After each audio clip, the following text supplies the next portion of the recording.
shut up, you listen to my monkey mouth. There's a companion when you got pun on the canoa route. Hopped in a portal and got in a fight, Elias knocked him out. Bow, Naruto fighting style. Bow, UFC he tapped out. Bow, we win, we get crowned. Monkey mouth, monkey mouth, monkey mouth, monkey mouth. All right, welcome to SUYL. I have a very special guest today. Let's get your name and what you your band's name or my name's Kelley McRae, and I have performed as a duo for many years. But when we hit the road, I had already been kind of doing the solo thing, so we kind of just stuck with Kelley McRae, and we have yet to figure out a good band name. So if we have any listeners who have good band name suggestions, we are open, but I'm glad to be here. That's right. Find out the good band name. That's right. Yeah. So, where would you say that your influences come from, or kind of like your sound? Is it is it a little bit unique, or do you find it kind of, you know?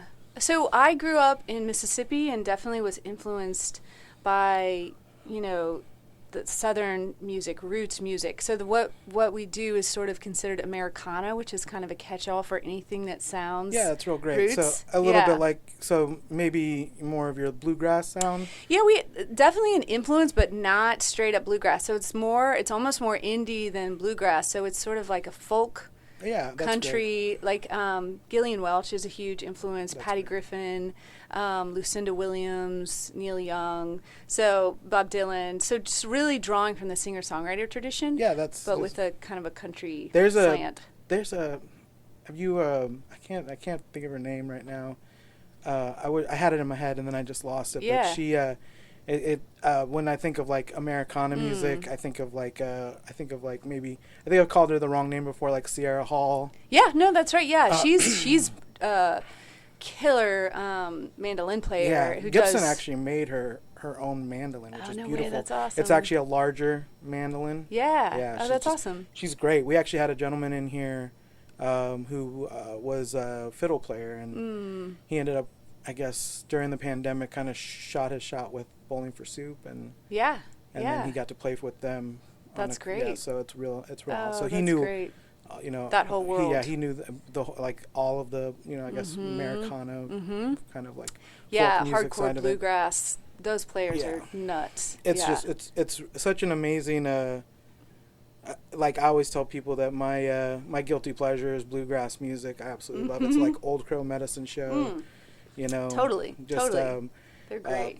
Billy Scruggs, I think, is really good. And I always mispronounce their names or say it wrong because I don't listen to it enough to kind of like tie down their names all the way. But it's really great. So when you find yourself like kind of trying to find inspiration for music, is it just kind of the day-to-day task, or is it kind of like it goes in waves. So like recently, in the last like 2 months or so, I've been listening to music the way I did. When you were like a teenager and you're like really using music as a tool of like survival and identity making and just, I don't even know, just sort of like obsessively.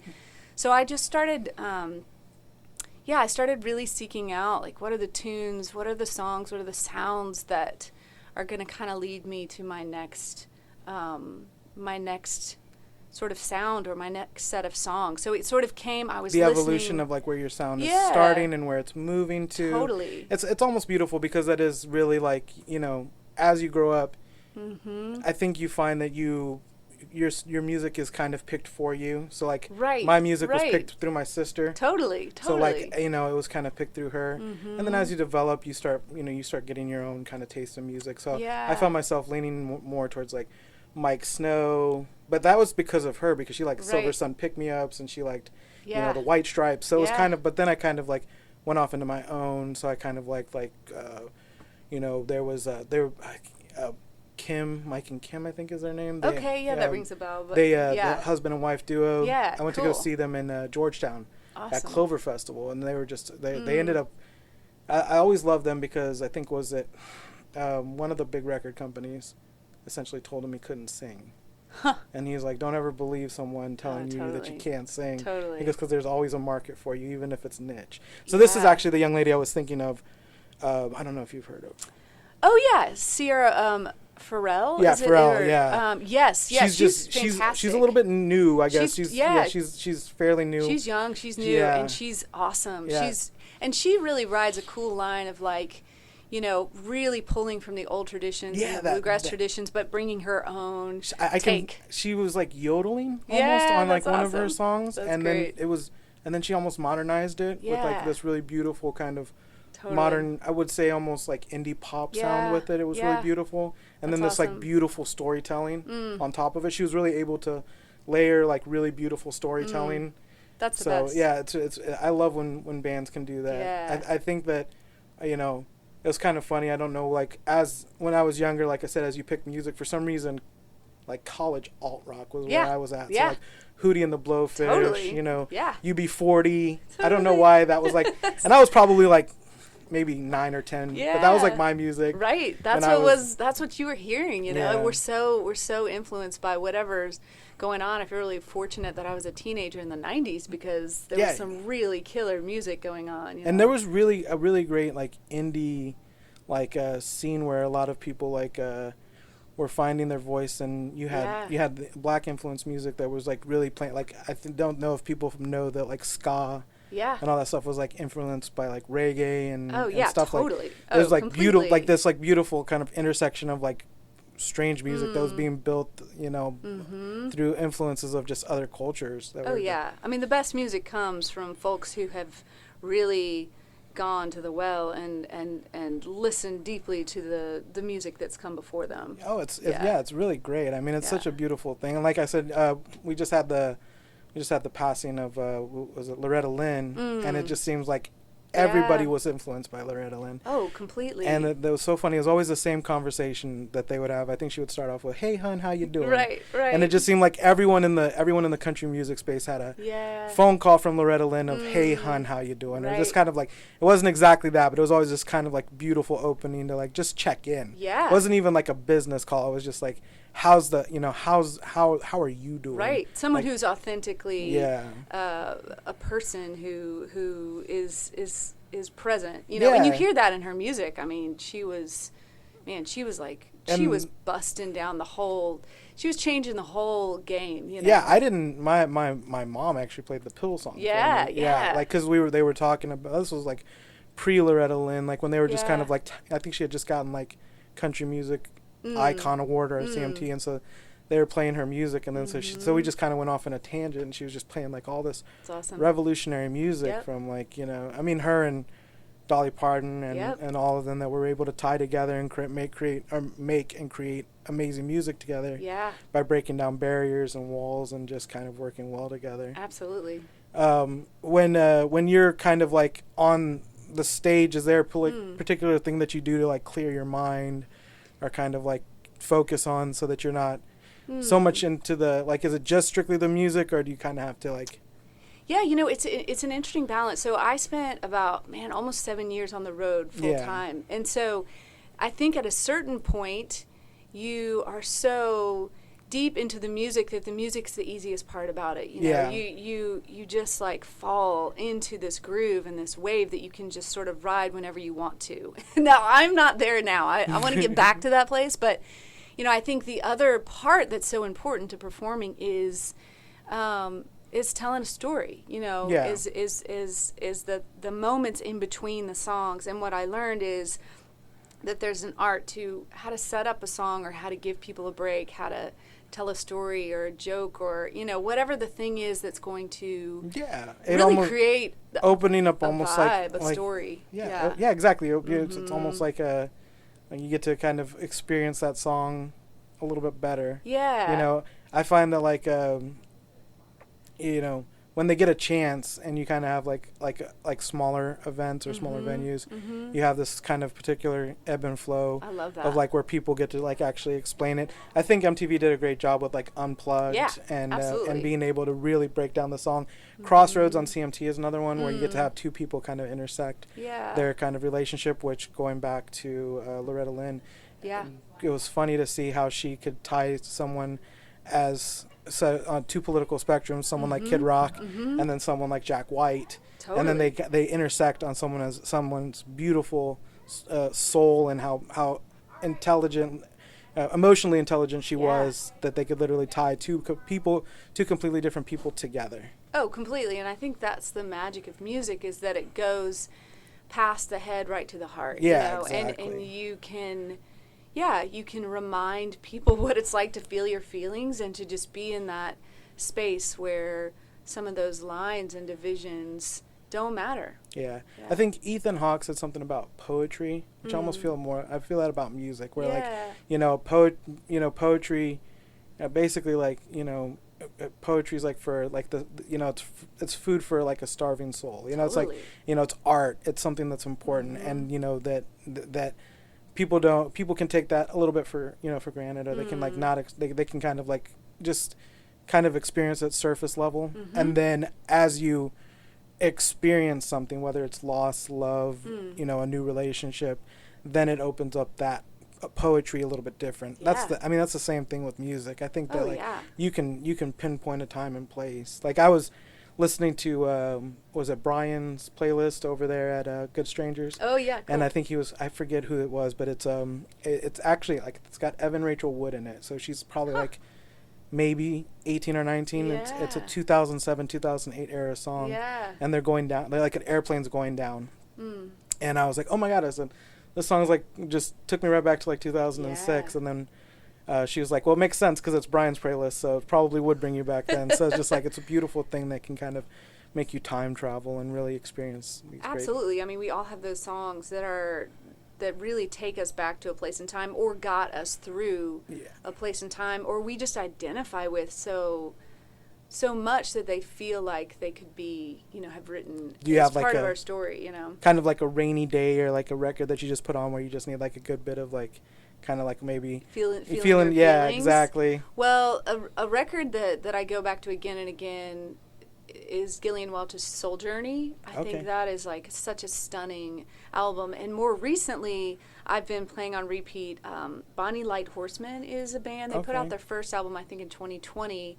And they just put out a new one. And I can't remember the name of the one they put out in 2020, but that to me is like a really special record that's doing all the things we're talking about, like drawing from the past influences of, even they're going back hundreds of years, these old ballads, but with this really fresh sound and this authentic emotional space. It's really beautiful. That's why I like the mandolin, because it almost seems like it transcends time. The mandolin can somehow be influencing Italian music. Yeah. It can influence what is it? What is it? Like Middle Eastern music? Yeah. Yeah, Middle Eastern music. Yeah. And it can influence bluegrass music, Yeah. and it's this really like beautiful kind of like instrument that can just transcend all these beautiful genres.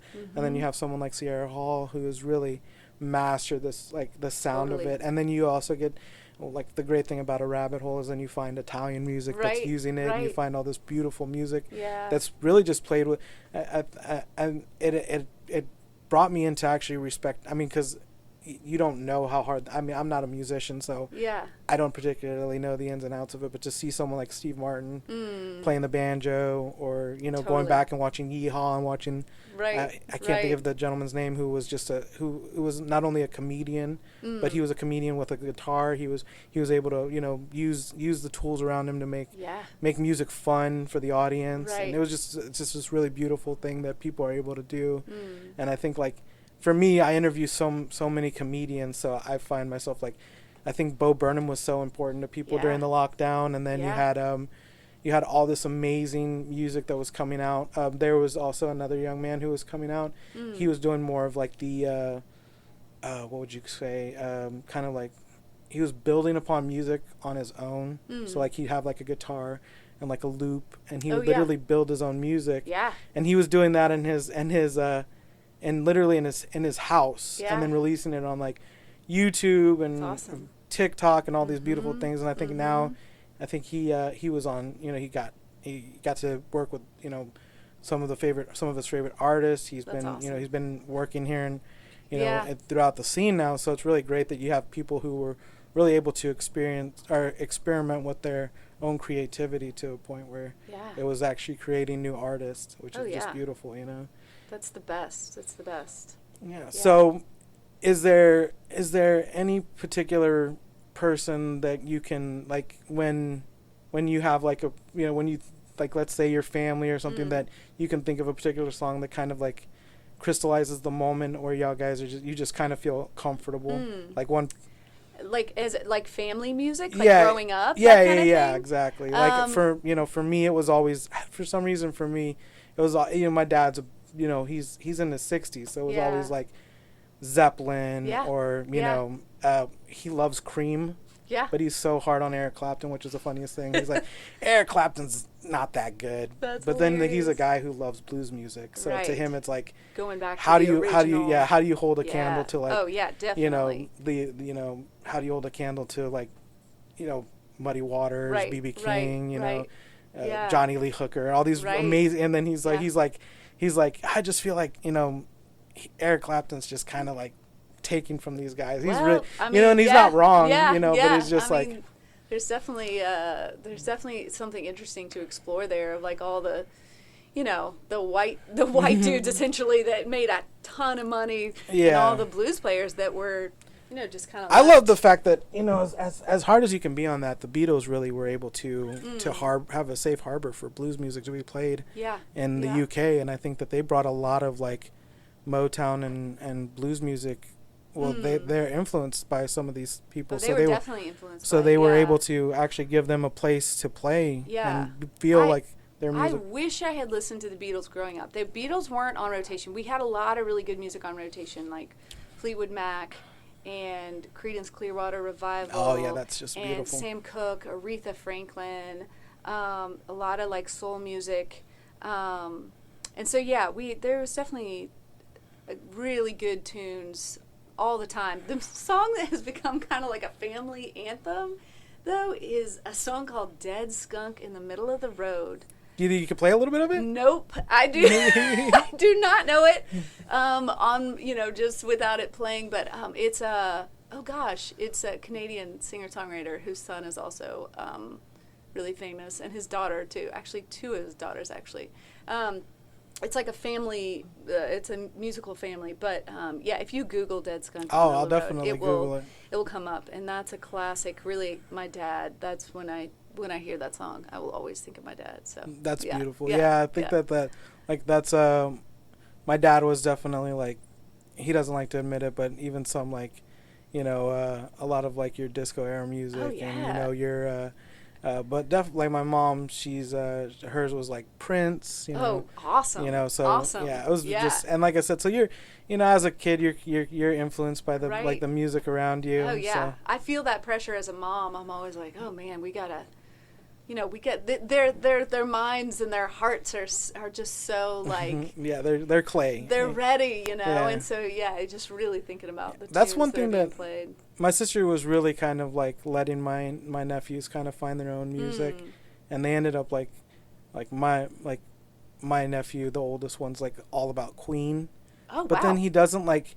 He won't really venture out. He's like, no, I like Queen. Just Queen. Yeah, he's like, Queen. If you're gonna just do one band, you could do a lot worse than just Queen. And then so the youngest, I don't know if the middle one really, he's more of a gamer. Yeah. I don't think like he's really, and he can.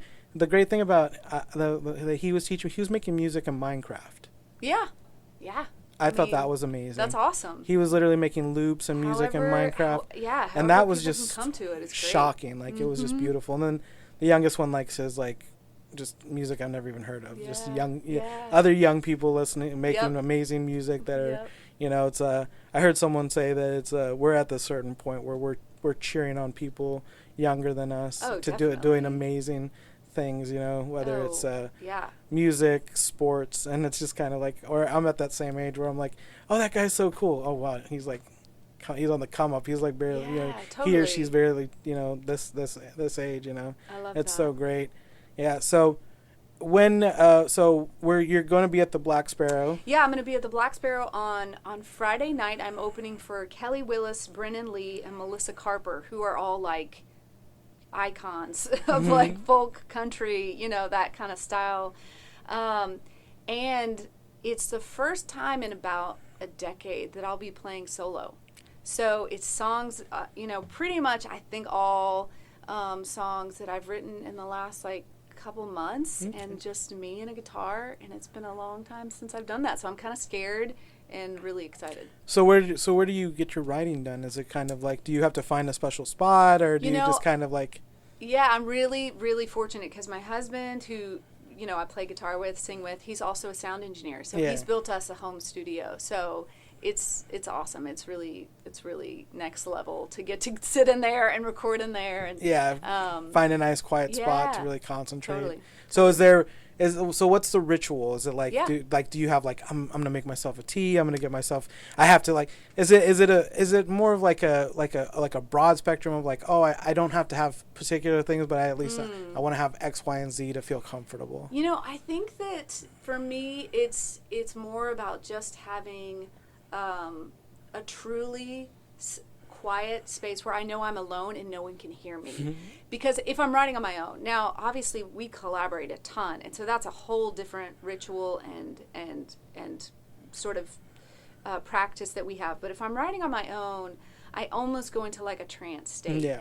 And so it doesn't really matter where I am as long as I can feel like I can go as weird as I need to go and no one hears me, you know, and that's what I've been doing lately, just staying up late into the night and just kind of going through an iteration. Like I'll go through 3 iterations of the same song, just pushing further and further and further to what feels true, and recording as I go so that I can listen back and go, okay, yeah, that was the one. But that's been a real privilege to get to spend that many hours kind of diving into trying to figure out how to get in touch with that mystery that creates the spark, you know. Yeah. So when you're collaborating, do you find it a little like, do you find it kind of like, is it more of like a hot potato kind of thing, or do you find yourself kind of like... It really depends. I mean, there are days when we really flow. You know, Matt is a multi-instrumentalist, producer, so maybe he comes with a piece of music he's already recorded, you know, more fully, and then maybe I'll sing even gibberish over it, you know, or like a melody line, and just we'll discover together what the song wants to be.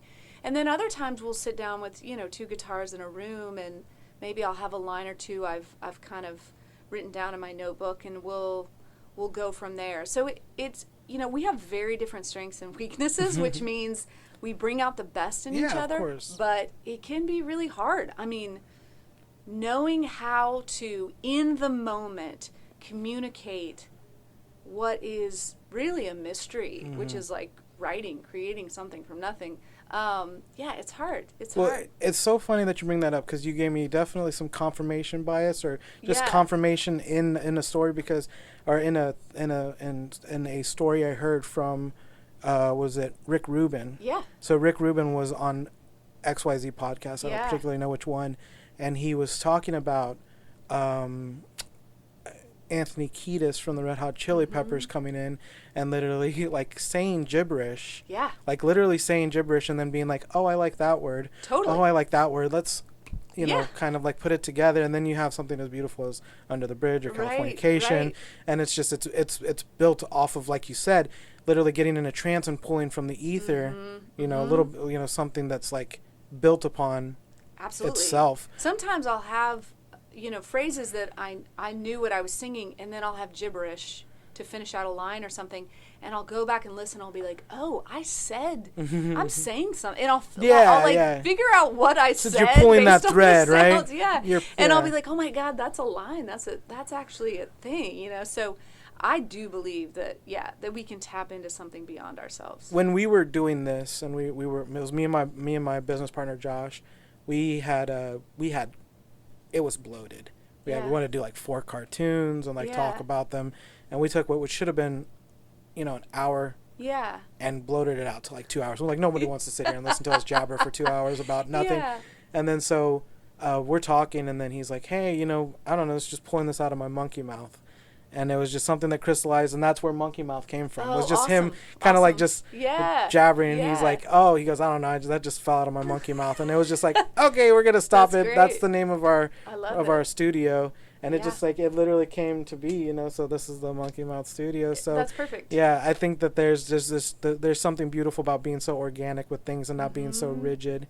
And I think that, you know, there's something that's really, you know, I think that there's definitely, it's beautiful because it reminds me of, like, I put everything in the cooking concept. I'm a big guy. I love food. Yeah. So there's definitely the baking aspect of it. Yeah. So you would think of that as the producing and the directing. That's more of the mechanics of it. That's the baking side. But then you get to be the chef. Right. You get to be the cook, and you get to throw the right spices in and definitely make a soup or a gumbo and just really make it like your own. And then you get to, like, take it over to the math guys and, like, make this sound pretty. Totally. You know. Oh man, absolutely. And that's sort of my obsession, is both for myself and as a teacher, how do you get to that place where you are drawing from the heart of your heart, like the instinct that you have blocked in whatever way that is actually, maybe it doesn't help you get through the day because maybe it's rooted in a fear or a joy or whatever that makes you feel all your feelings. Yeah. But when we're creating art, we have to be able to access that instinctual gut thing. And so much of the work I do, both as a songwriter, but also I run a nonprofit, and I do work here in Taylor with this book, The Artist's Way, where we sort of walk together through the process of blocking and how do you face the things that are blocking you, because those are the things that stand between you and that monkey mouth instinct. Yeah, I think that it can be anything. It can be just a bad day, or just kind of bringing the normal day into the artist kind of mentality, and you get blocked up and you don't really, you know, maybe it could be something as you're hungry or you're frustrated or you're tired. It's almost like a math problem where you look at it for so long and then you just kind of have to rub your eyes and step away so that you can kind of, like, instead of, you know, and I think that people tend to forget that how important failure is. Oh yeah. It's beautiful. I think as a young person, as a child, I think that school instills in you how disappointing failure can be. Totally. And then you get older and you find out from all these important people how special failure is. Not giving up, but just failing at something. Yeah. I mean, we failed spectacularly, and it was beautiful. Right. Because then we can learn from it. Exactly. We can, you know, so, like, if you have a song that you probably love with all your heart, but you just can't get it out because you've stumbled and you failed, and then that beautiful all crystallizing moment where you find it and it gets to come together, and then it's no longer a failure, but it's a triumph, you know. So I don't want to push this any quick, but I definitely want to hear you play. So is there anything that you kind of want to give definitely. So I'm going to play some brand new songs. We're going to be debuting some. Let me just tune up here. Yeah. I think you're totally right about failure. I think that culturally it's such a bummer that things are supposed to be presented so perfectly, because I do think that failure is where we learn, it's where we redirect, it's where we come to know what's working and what's not. And so the trick is having, like, a really kind, loving group of people get you and know what you're after and what you're doing, and so that you can fail in a safe space. Yeah, I think that's it's definitely important. Half the journey of being an artist is finding that community. Yeah, I definitely think that it's important. You know, like, I mean, when the creative space is really kind of this beautiful thing, because, I mean, when I got into podcasting, I didn't expect myself to be here. I didn't know how far I was going to go with this, or how many, you know. But the thing is that I think that when you find, you know, a person who's able to, you know, have the same, you know, want to move forward in that same journey, which I found in my business partner, you found in the people who help you make music, you're able to fail, or you're able to make a bloated podcast, and then someone be completely honest with you and be like, nobody wants to listen to this. Right. Or, like, say, hey, this is what is amazing about what you're doing, and keep doing it.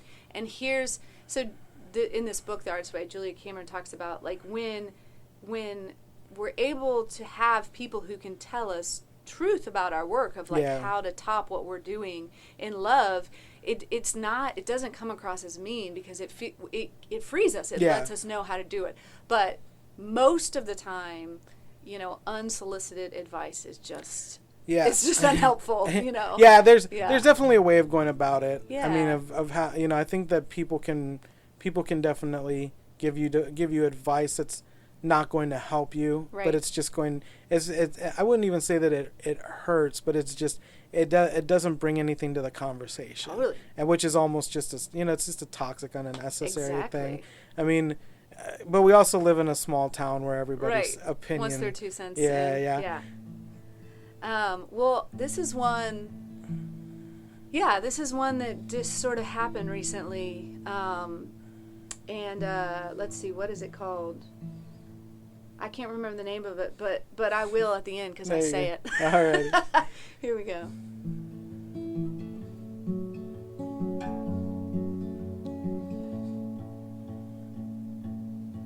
You went up to the mountain to figure out your shit. When you come back down, I hope your face is all lit.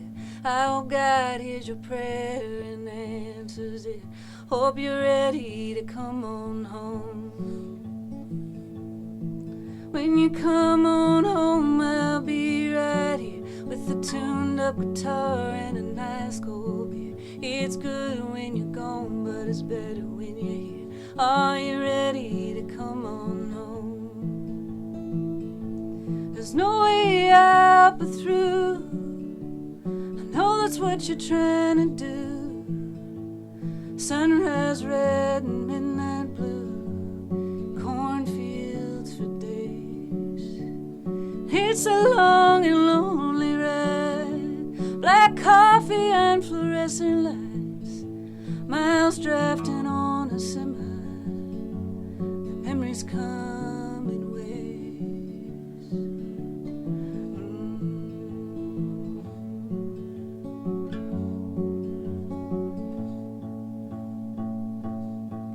And we've been down this road once or twice before, and I'm not much for keeping score, but I know what's been will be once more till you're ready to come on home.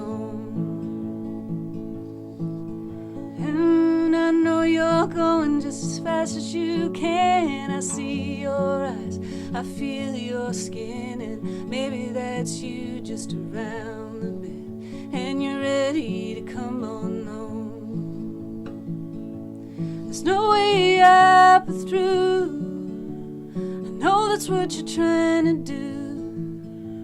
Sunrise red and midnight blue, and cornfields for days. It's a long and lonely ride, black coffee and fluorescent lights, miles drafting on a semi. The memories come in waves.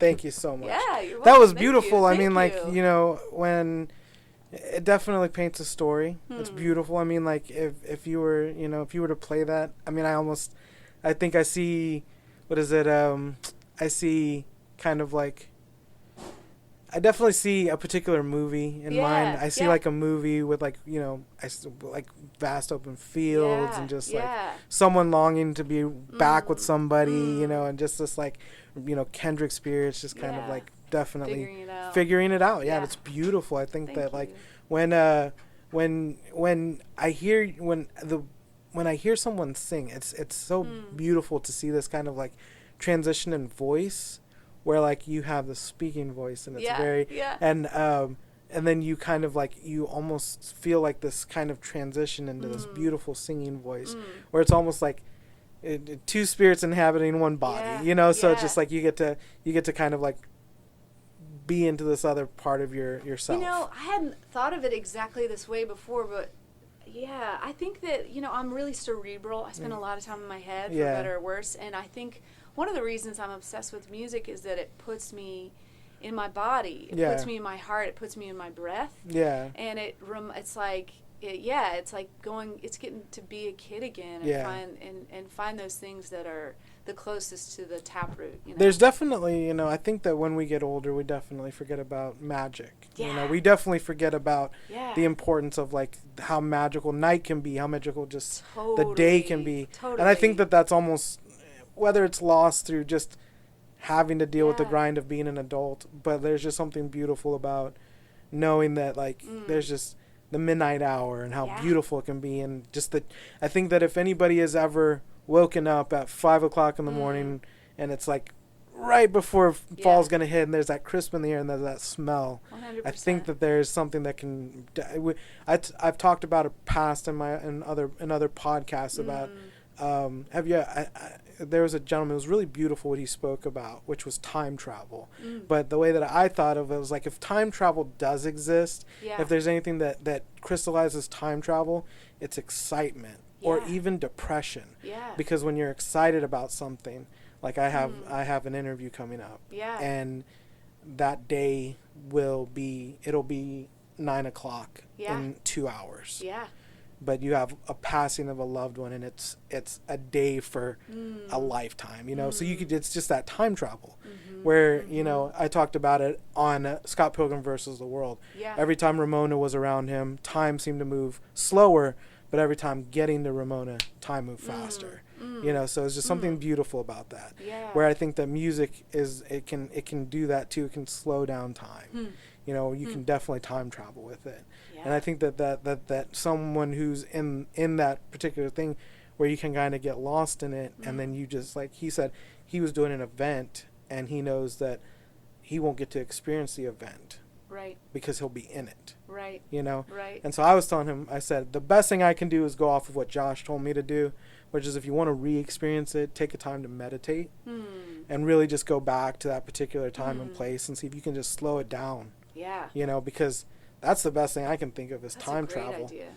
Just time traveling in general, because it seems like time moves to the particular thing that you're kind of focused on at that time. I heard you're reminding me, somebody talked about that they listened to a particular song because their father had passed, and when they listened to that song, they got to be with him again. Yeah. And I think that is what art does, and what music in particular does, is time travel. Yeah. And time and space travel. Because when it wasn't even that you were gone, there was just another person present. You know what I mean? So like you got to bring someone out, something deep within your heart that was just more present than us getting to converse, which is beautiful. Totally. I think that a lot of the songs I write because I want to spend time in a particular emotional place or whatever space, and I know if I write a song, I'll get to revisit that place, that person, or that time, or even a question. A lot of my songs revolve around an unanswered question, and so it's something that I'm trying to revisit again and again, because there's something there for me that is not finished. I think there's something, because I loved, like, when I was younger, and you're going through the whole array of things you think you're going to be or you want to be.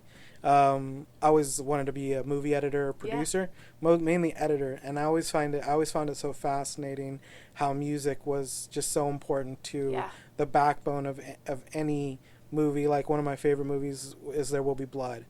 And every song in it is long whines off of a cello.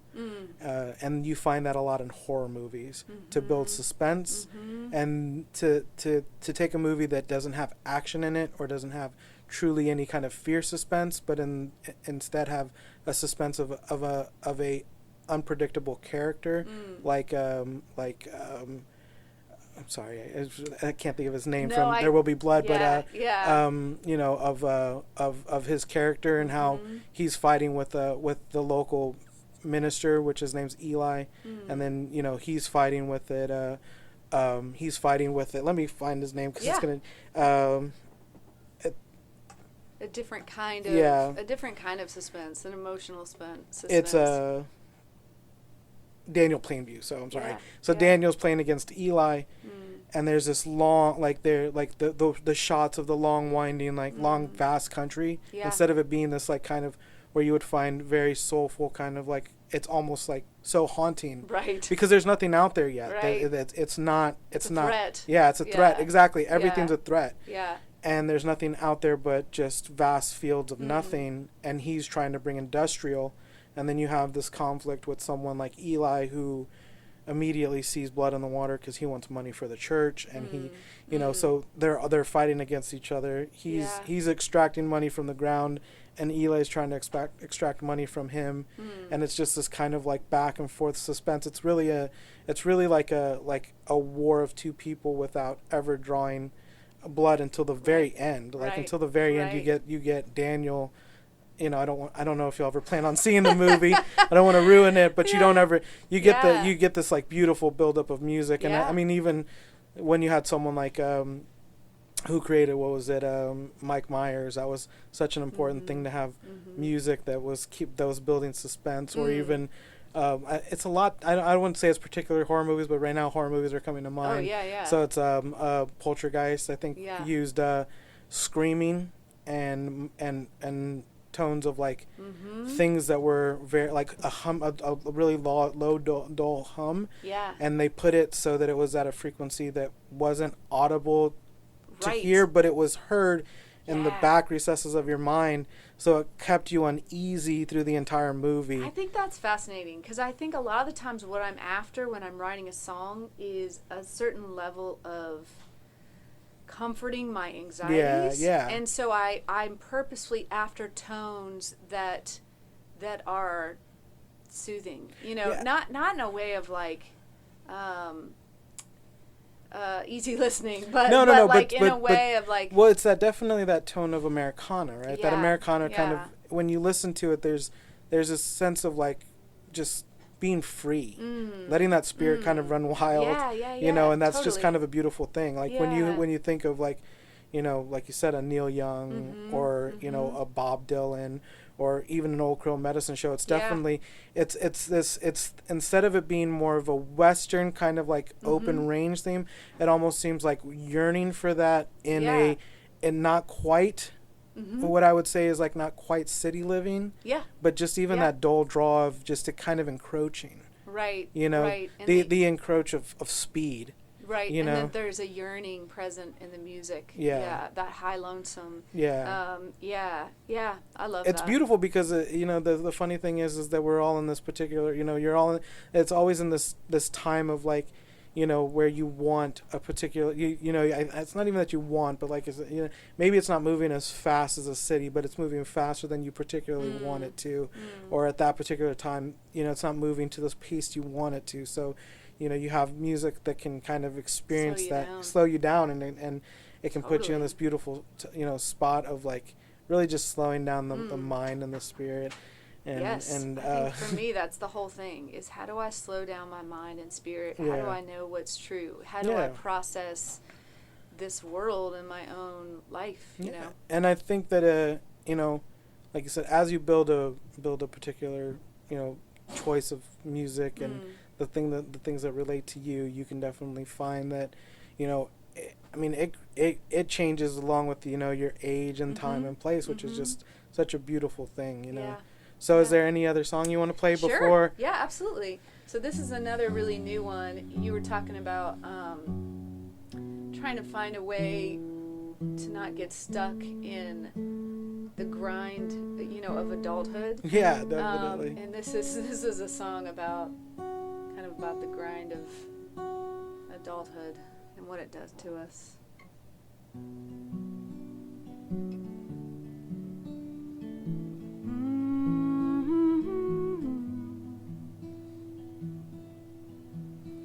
We could use your disappointment like fuel, like gasoline. Shovel it into a steam train. Ride the rails through the desert, ride the rails through the rain. God damn, we'd be there by now. If you could use all my fears to put food on the table, grain in the barn and horses in the stable. Oh, the harvest we'd gather from the fruits of my labor. Oh man, we'd be feasting by now. I'm done waiting on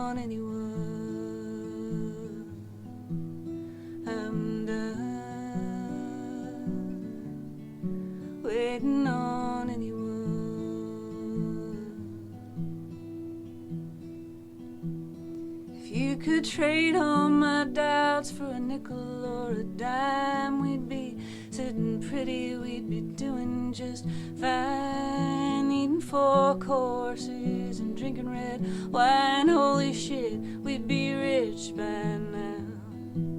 If we'd just gone ahead in the years we've been talking, just drove down the road, or hell, started walking. Could have sailed the 7 seas in the time we spent balking. Holy crap, we'd be back by now. I'm done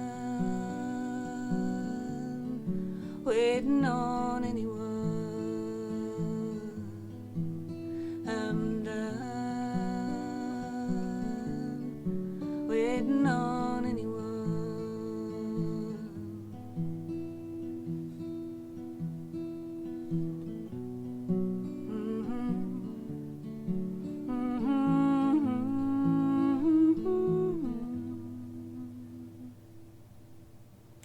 Thank you so much. That You're was just welcome. beautiful. Yeah. I mean, I think that you're definitely someone who speaks to just the music that I absolutely love. I think that we definitely have common interests when it comes to the music that we enjoy, and I think that when it's definitely something that needs to be heard, and it's beautiful, and I really appreciate you coming on to the podcast and letting it be heard, and letting me have a great conversation with you.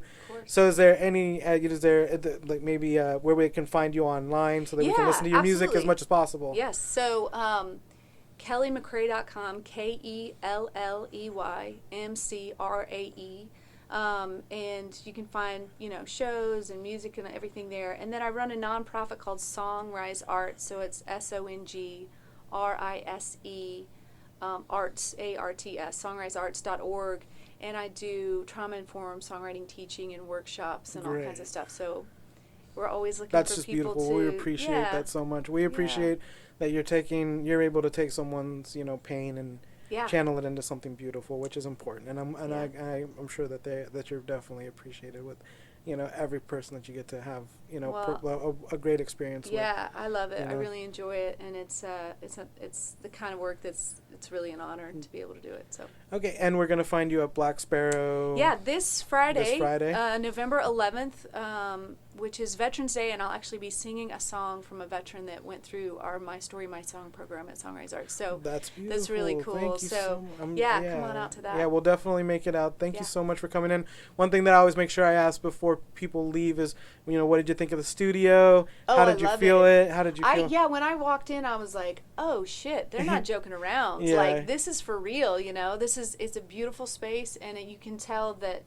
a lot of heart and a lot of good energy and a lot of intention and thought has gone behind this, and just every little detail. Yeah, every piece of art is so the funny thing I always tell people about is if you look over here, it says Them Portal Boys. We do a Rick and Morty podcast. Yeah, awesome. My sister painted that in a day. That's great. And so she asked me what I wanted on there. Yeah. And I told her I want Them Portal Boys to be podcast, and she said, "Well, that's stupid." And I was like, "Clearly you don't listen to the podcast, because that's how Josh opens up every episode." That's and really she started funny. laughing. I thought it was the funniest thing. That's great. And then I always tell people the Black Phillip's scarier than I give it credit. I mean, it's less. The intent is funnier than it's given credit for, because my nephew, the one that's the oldest, knew how terrified I was of the Witch. Have you ever seen it? No. It's a Scandinavian horror film about Black Phillip. Yeah. Yeah. And they knew how much it scared me, so he made that for me for Christmas one year. That's amazing. So it just kind of works out perfectly. And everything does have intention. So I really appreciate you noticing. Thank you so much for coming out. Thank you for having me. Yeah, I really appreciate you so much. This was SUYL. Can we get your name one last time? Kelley McRae. All right, Kelley McRae, thank you so much.